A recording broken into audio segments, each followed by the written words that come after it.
Start ka na, hindi ka pa nga rin. Ano ba yan? Walang pang bukas. Are you still a YouTuber? Hindi siya easy open. Goodness.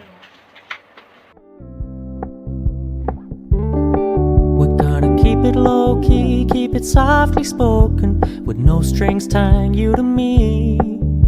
I'm happy in your company with no emotion, cause my love Hi guys!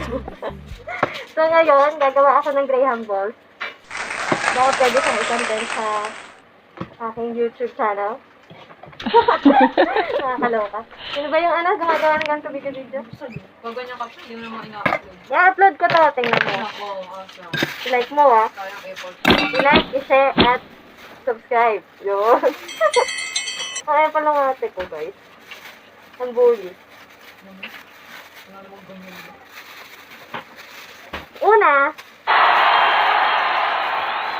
Una, kailangan, yung kamay natin. Ito, dito? Ulitin mo muna yung gagawin mo. Gamit tayo muna ng, para malinis. Tapos ito, tayo dito, spatula. Plastic gloves, yun. Hi guys, nandito tayo ngayon sa aking YouTube channel para sa aking first content, ang paggawa ng Graham balls. Special Graham balls. Yung walang katulad na Graham balls.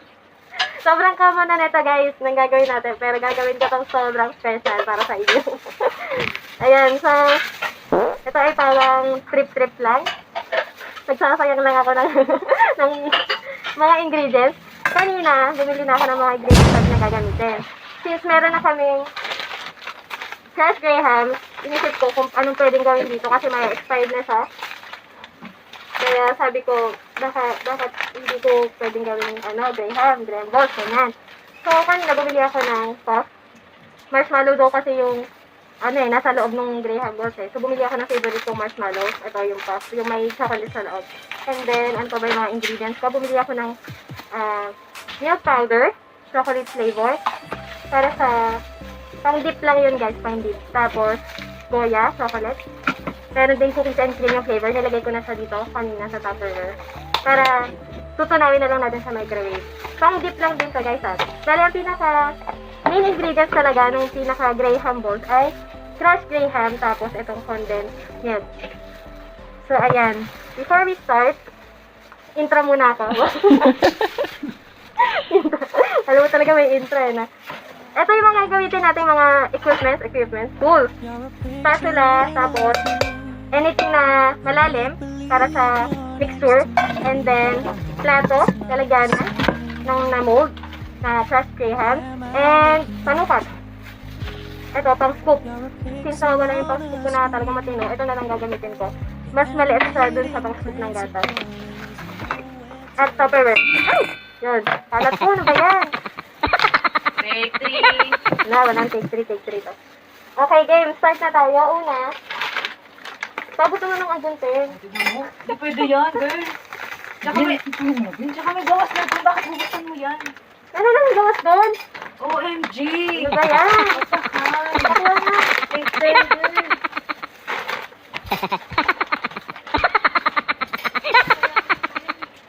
Meron na palang bawas doon, guys. Ang epal talaga ng ate ko. So, Epal, isipin mo muna ang gagawin mo. Napaka-supportive mo. Sige, ito kasi! Oh, sabi may maliit doon. Isama mo. Ba't yung malaki? Ito kasi yung na-expire na. Talaga? Tingnan mo? O, pati yan. Tingnan mo. Parang ito, makasabay ito binili ni ate. O, di ito muna ubusin mo.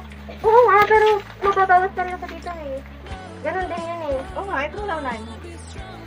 Ano ba yung expiration date? Na-expire na to eh. Patin pa ba natin?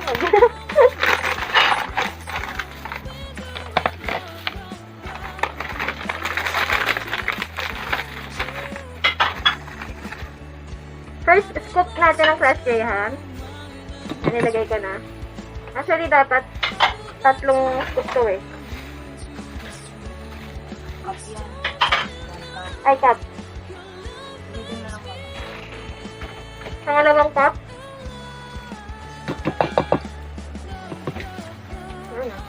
Bus na. Agad. Ay, naku. Ulitin mo na, girl. Papa. Ha? Ha? Ulitin mo na tama pa. Ibabalak nila ng ayos kasi nakakabit.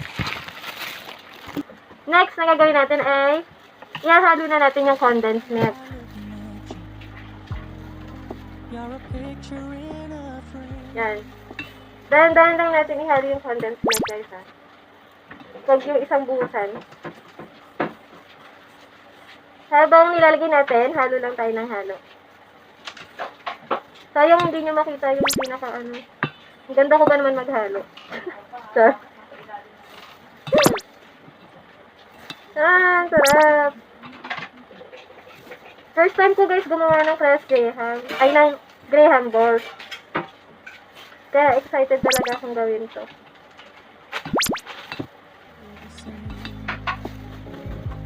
Why am I lost in a Pwede daw itong pang-benta, guys, eh. Hindi ko alam kung yung magiging finished product natin ay papatok na pang-benta. So, try natin. Pero may mga supportive friends naman ako na kahit hindi masarap yung ginagawa ko ay I've enjoyed binibili pa rin sila. Shout out kay Kuya Randy.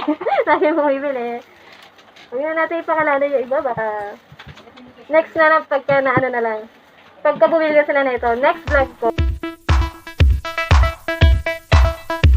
Ayan guys, so pakita ko lang sa inyo yung nilagay natin yung condense at dito sa may crushed Graham. So ngayon nahaluin na natin siya ng kamay natin. So guys, ito na yung hinalo natin. Pag feeling nyo ay masyadong malambot yung mixture, dagdagan nyo na lang ng Grahams. Or pag masyado namang matigas or marami pang crushed Grahams, dagdagan nyo na lang ng condense. So para mas madali, gagamitan na natin ng kamay.